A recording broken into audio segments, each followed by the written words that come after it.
ano. Pero, survey lang po, pinaka nag-ano talaga ako, yung nakilala yung channel ko ay kay Reyna po talaga.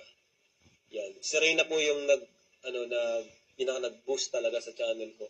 And nandun yung record ko eh. Kaya nung na-vlog ko si Reyna, yun yung pinaka buwan na sobrang taas ng viewers, umabot ng 46M in just 1 month. So, si Reyna po yun. Kaya, si Reyna po hanggang ngayon ay sinusuportahan ko. Ayan, tinutusan ko yung K-Boys na bisitahin at kumustahin sila bilang request din ng mga viewers natin kasi palagi din siyang hinahanap. So, yun po. And, ayan, tuloy-tuloy po ang ni Reyna, no? Pag-aaral. Siyempre, sa tulong din ni Ate Roda, kasi siya naman yung nag-aalaga kay Reyna, ano? Edrica fan here. Sa'yo, si Reyna Idol. Yes po, si Reyna po talaga yung number 1.